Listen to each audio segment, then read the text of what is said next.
जय श्री जगन्नाथ, जय पंचसखा, सत्य मालिका का और एक नया अध्याय को सबको प्रणाम और स्वागत। आज विचार करेंगे भगवान कल्किदेव जी के बारे में। पिछले कुछ दिन पहले हम सुने हैं, सारा उड़ीसा, सारा भारतवर्ष के लोग देखे हैं कि उड़ीसा में ऐसा घटना घटा कि भगवान कल्किदेव पवित्र उड़ीसा में खंडगिरी में एक वैकुंठ धाम का एक आश्रम में रहते थे। और ये बात जब प्रचार हुआ, बहुत सारे अभियोग आया और इसका बाद प्रभु अपना परिवार का साथ चले गए, गुप्त हो गए। और उसका बाद ये पवित्र आश्रम को भी गवर्नमेंट ने तोड़ दिया। तो जहां पर रोज सत्संग हो रहा था, वही जगह से धर्म संस्थापना का अयम आरंभ होने के लिए महापुरुष ने अपने ग्रंथ में लिखे हैं और सुंदर भाव में वर्णन किए हैं कि भगवान कल्किदेव संबल ग्राम में जन्म होंगे, परंतु खंडगिरी में निवास करेंगे। अनंत जे देव गोपाल मूर्ति उदय जीवन स्थान गुप्त खंडगिरी ताहाकु जानिबु सेठारे प्रभु आश्रम। और महापुरुष सुंदर भाव में बोले, स्वयं अनंत कल के रूप में जन्म होंगे, बाल मुकुंद होकर आकर रहेंगे। कहाँ पर? ना पवित्र भुवनेश्वर खंडगिरी लिंगराज क्षेत्र में। और जिस पवित्र स्थान में रहेंगे वहीं पर प्रभु जी का आश्रम होगा और इसको गुप्त खंडगिरी का रूप में माना जाएगा। और महापुरुष ये बार बार वर्णन किए थे। तो इसी पवित्र धाम से धर्म संस्थापना का अयम आरंभ होगा और इस पवित्र धाम को सरकार ने तोड़ दिए। प्रभु क्यों गुप्त हो गए? और ये गुप्त होने का बाद अगले समय पर यदि भगवान कल्किदेव वही है, सारा विश्व को पता चला, तो क्या होगा? जो लोग प्रभु जी को निंदित किए थे, अपमान दिए थे, ताच्छल्य किए थे, बहुत बुराई बात बोले थे, तो उन लोगों को क्या करेंगे, क्या सोचेंगे? और महापुरुष सुंदर भाव में अपना गुप्त खेदा मालिका में महापुरुष अच्युतानंद ने सुंदर भाव में वर्णन किए हैं। और क्या इसी समय बोलेंगे? जेबे आत्मा भूली जीवा सकल जे चिंता मृत्युर कराल हाथे तू ही जगद्धाता। और इसी समय लोग बोलेंगे आत्मा सब कुछ भूल जाएगा, पिछला बात भूल जाएगा। क्यों? जब मृत्यु का समय आकर नजदीक पे पहुंचेगा, इसी समय मनुष्य क्या किया था, नहीं किया था, ये सब भूल जाएगा और प्रभु जी का शरणापन्न होगा। और क्या बोलेगा? मुक्ति दिया, शक्ति दिया, मुक्ति दाता हरि, आत्मा को पिता तू अटू, परमात्मा स्मरी।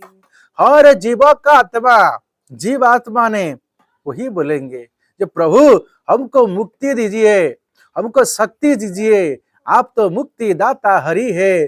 तो ऐसा बोलेंगे। और क्या बोलेंगे? हे परमात्मा, तुम तो सब आत्मा का पिता हो, सब आत्मा का रक्षाकारी हो, तो आप स्वयं परमात्मा होकर हमारा ऊपर कृपा करो, दया करो, हमारा बहुत गलती हुआ है। और क्या बोलेंगे? समाप्त बेड़कु सबु आत्माए देखिबे, भगवान कर ज्योति रूप रेखा भले।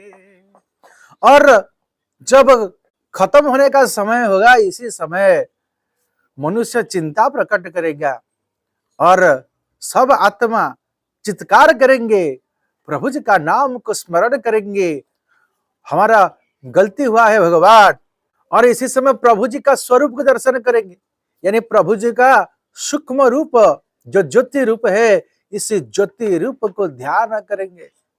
और क्या बोलेंगे?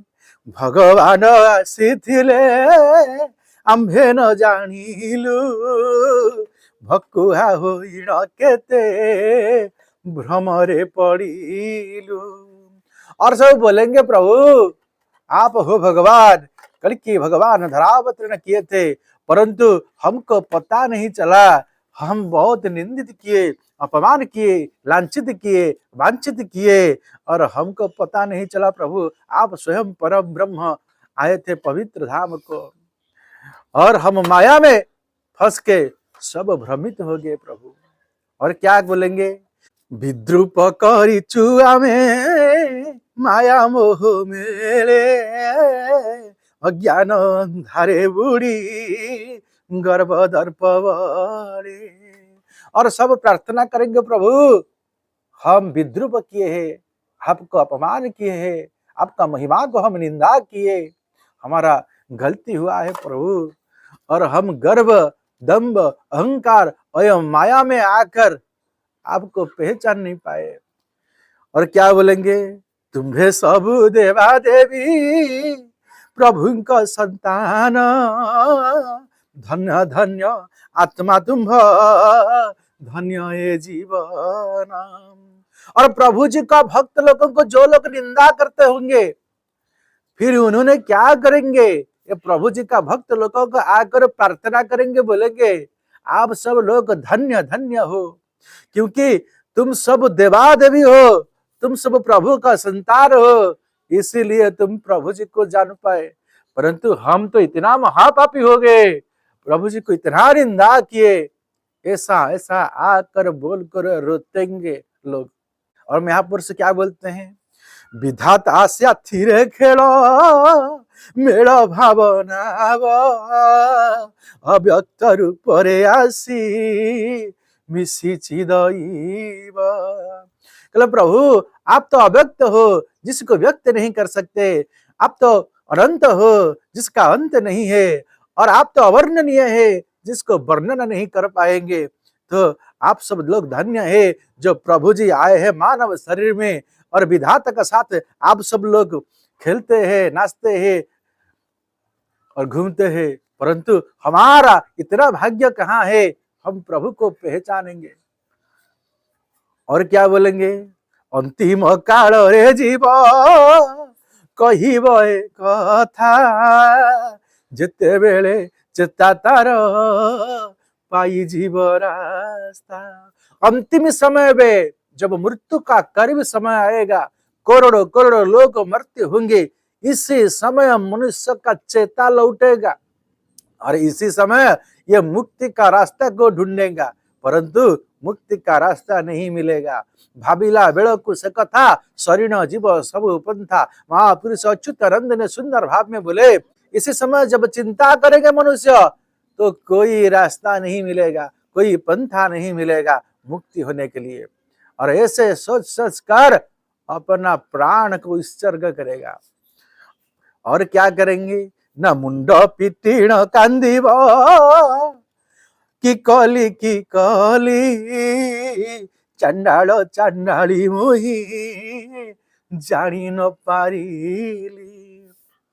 और मत्था पीट के रोतेंगे सब लोग, बोलेंगे हम चंडाल चंडाली हो, हमको कुछ मालूम नहीं हुआ, हम प्रभु जी का महिमा का बारे में नहीं जान पाए, हम अभागा है, हमारा भाग्य नहीं है। इतना इतना बुराई बात अपने को अप गाली देकर लोग सोचेंगे। और क्या बोलेंगे, कहूथिले भाई माने आसिए आश्रम, यही अटे स्वर्ग द्वार सुख शांति स्थान। और जो जो भाई लोग इस आश्रम को आते थे, वो सब बोलते थे कि वही है प्रभु जी का परम वैकुंठ धाम आश्रम है, और वही है स्वर्ग द्वार। जो भक्त लोग इधर पैर रखेगा वो वैकुंठ जा सकता है, नहीं तो स्वर्ग को निश्चित जा सकता है। तो वही है स्वर्ग धाम और सुख शांति स्थान। मनुष्य को जितना शांति होगा, जितना दुख में रह सकते रहना है, परंतु इस पवित्र धाम में पैर रखने के बाद उसको सुख शांति सब कुछ मिलता था। और इसीलिए प्रभु जी अपना धाम को दिए थे श्री वैकुंठ धाम। वैकुंठ धाम किसको बोलते हैं, जहां पर लक्ष्मी नारायण स्वयं विराजमान करते हैं, वही पवित्र स्थान को वैकुंठ धाम बोला जाता है। और क्या बोलेंगे, भीषण कराल रूप विभत्सता भाव, से समय सर्वात्मा ज्ञान उदय। जब मनुष्य का गर्व दंभ अहंकार सब मिट्टी में नष्ट हो जाएगा, इसी समय ज्ञान का आविर्भाव होगा और मनुष्य चिंता करेंगे क्या ना मोह माया नष्ट हेले ज्ञान नेत्र खोले नष्ट मोह स्मृति लुब्धा गीता ज्ञान भले। जब मनुष्य का मोह माया सब नष्ट हो जाएगा तभी ज्ञान का नेत्र खुलेगा और मनुष्य को गीता ज्ञान मिलेगा। जैसे भगवान श्री कृष्ण ने अर्जुन को बोले थे हर एक शब्द का याद होगा और मोह को तोड़िले हेबु ज्ञानेश्वर जान मायासी नीति जेबे करे हैरान। और महापुरुष लिखे ये मोह को मनुष्य जब अपना पास से हटा देगा तभी ये ज्ञानेश्वर हो जाएगा। ज्ञान युक्त ईश्वर का बारे में ज्ञान जिसको प्राप्ति होगा इसको ज्ञानेश्वर बोला जाएगा। ये कब होगा जब माया और मोह मनुष्य अपना पास से हटा देगा सत्संग का माध्यम से और इसी समय उनको ज्ञान का प्राप्त होगा। ये सब को तोड़ी दे आश्रम रे मती गृह को आश्रम कले पाई जीव मुक्ति। मनुष्य आश्रम क्यों जाता है? ये मोह माया गर्व दंभ अहंकार को सब चूर्ण करने के लिए। और जब आश्रम को जाने का बाद ये तोड़ देता है मनुष्य तो ये पवित्र धाम में पहुंच सकता है। और अपना गृह में मनुष्य अपना गृह कार्य के साथ यदि ये षड रिपु को लोभ मोह मद मत्स्य काम क्रोध को हटा देगा तो फिर अपना गृह भी आश्रम हो जाएगा। और काम क्रोध लोभ मोह तेज बोध ज्ञान होइबु स्वर्गे देवता स्वर्ग राज्य जान।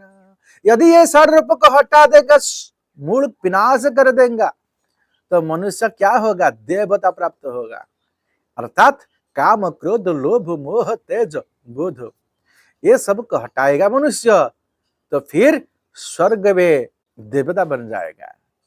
और बिना सकाल रे विपरीत बुद्धि मृत्यु जनता तियारी रे मति गति वृद्धि। और महापुरुष लिखे जब कली मनुष्य को ग्रास करेगा तो विनाश काल में विपरीत बुद्धि होगा। बुद्धि उल्टा चलेगा, आगे जाना था ये पीछे चल जाएगा और धर्म का रास्ता पर चलना था अधर्म का रास्ता पर चलेगा। क्योंकि जब मनुष्य को मृत्यु का समय आ जाएगा विनाश का समय आ जाएगा, अभी इसी समय चल रहा है, सबको अपना स्थिर चित्त में सत्य को अवलोकन करना और सत्य का पथ में चलना धर्म का रास्ता को चुनना ये सब के लिए बेहद जरूरी है। यदि मनुष्य पथच्युत हो जाएगा तो ये नष्ट हो जाएगा, अपने आप को विनाश कर देगा खुद। तो ये दास निवेदन करता है कि सब लोग निरंतर सत्संग कीजिए और पवित्र कल की महामंत्र माधव नाम और घर घर के गीता भागवत पठन कीजिए। माछ मछली अंडा नॉनवेज सब छोड़ दीजिए और निरंतर प्रभु जी को ध्यान कीजिए, वही सबसे सबके लिए अच्छा होगा। आज के लिए सत्संग को वहीं पर विराम देते हैं। जय श्री जगन्नाथ, जय पंचसखा, जय श्री माधव, जय श्री माधव, जय श्री माधव।